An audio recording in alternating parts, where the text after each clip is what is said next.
এই জন্য পিতামাতাকে সৎ হতে হবে, পিতামাতার সৎ হতে হবে, সৎ পথে চলতে হবে। প্রয়োজন আপনি হালাল পথে থেকে, হালাল পথে আপনি 1 টাকা অনুসরণ করে ওই টাকা দিয়ে পরিবার আলু ভর্তা দিয়ে খান, ওটা উত্তম হবে। আর যে ব্যক্তি সৎ কাজ না করেন, হারাম পথ অবলম্বন করলো, সেই পথে গিয়ে লক্ষ লক্ষ টাকা ইনকাম করলো, লক্ষ লক্ষ টাকায় ইনকাম করে ব্যান্ড ব্যালেন্স করলো, টাকা পয়সা অর্জন করলো, বাড়ি গাড়ি করলো হারাম পথে। কোন পথে? হারাম পথে। ওই পথে আপনি যদি বিরাট কিছু করেন, ভালো ভালো খাবার খান, বিরিয়ানি খান, প্রতিবেলা ভালো ভালো খাবার খান, ওই খাবার কোনো মূল্য না, ঠিক কিনা? আর আপনি সৎ পথে থেকে, হালাল পথে থেকে হালাল টাকা ইনকাম করেন, হালাল পথে ইনকাম করেন, সেই টাকা কম হতে পারে, সেই টাকা দিয়ে আপনি যদি আলুর ভর্তা দিয়ে, ডাল দিয়ে কোনো রকম খাওয়া দাওয়া করে জীবন যাপন করে দুনিয়াতে যেতে পারেন, তাহলে আপনার মতো সফল আর কেউ হতে পারে না, ঠিক কিনা? এই জন্য আপনাকে হালাল পথে থেকে পানি ভাত খেলেও সেটাতে লাভ আছে, সেটাতে আপনার সফলতা আছে। কিন্তু আপনি যদি হালাল পথ না গিয়ে হারাম পথে গিয়ে অনেক টাকা ইনকাম করলাম, অনেক টাকা পয়সা করলাম, অনেক বাড়ি গাড়ি করলাম, অনেক কিছু করলাম, সেই টাকা দিয়ে সেই মাল দৌলত দিয়ে কোনো কাজে আসবে না। আপনি হারাম পথে ইনকাম করেন, অনেক কিছু করলেন, কিন্তু আপনি একদিন মারা যাওয়ার পরে আপনার এই হারাম টাকা, আপনার এই হারাম সম্পদ আপনার ছেলেমেয়েরা ভাগাভাগি করবে। আর আপনার ছেলেমেয়েরা এই হারাম টাকা দিয়ে এগুলো তারা খেতে পারবে না।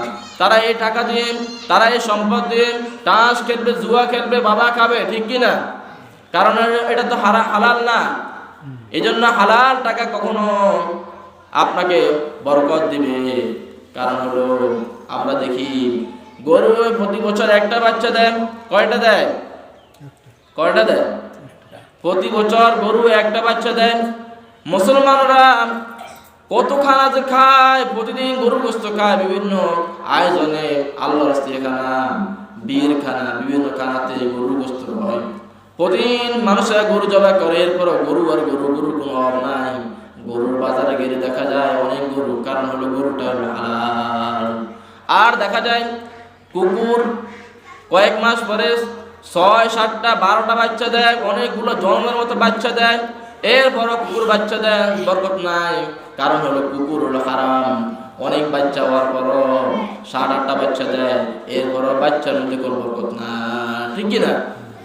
কারণ হলো হালাল মধ্যে বরকত আছে, হারামের মধ্যে কোনো বরকত। সাময়িক আমরা দেখতে পাই যে হারাম টাকা ইনকাম করে অমুক ব্যক্তি অনেক টাকার মালিক হয়েছে, দেখো সে এক সময় কিছুই ছিল না, তার বাপের পাতি ছিল না, এখন তো সে অনেক টাকার পয়সার মালিক হয়ে গেল। আসলে সে কি করলো?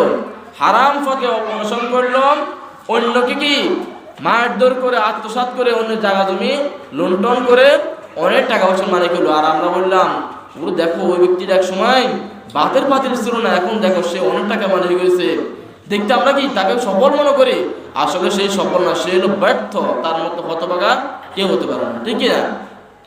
দুনিয়াতে আপনি হারাম পথে ইনকাম করে, হারাম পথে অর্জন করে সাময়িক আপনি মজা পাবেন, সাময়িক আপনি টাকা পয়সার মালিক হবেন, সাময়িক আপনি মানুষের কাছে সম্মান পাবেন। আপনি যখন মারা যাবেন এই টাকা পয়সা আপনার কোনো সফলতা আসবে না।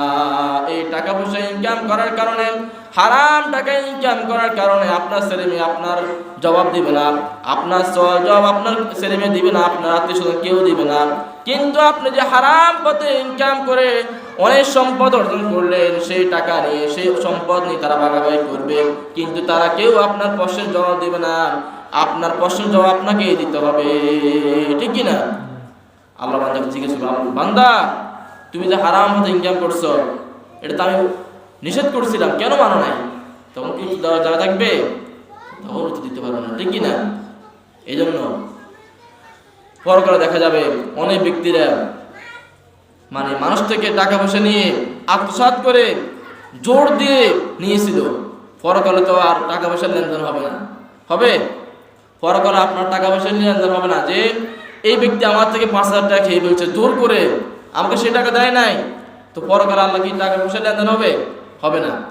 বলবে এই ব্যক্তি, তুমি যে ব্যক্তির 5,000 টাকা নিয়েছো জোর করে, এখন তোমার আমলনামা থেকে এই ব্যক্তিকে কিছু দিয়ে দাও, ওটা মুসলমান করে দাও, ঠিক কিনা?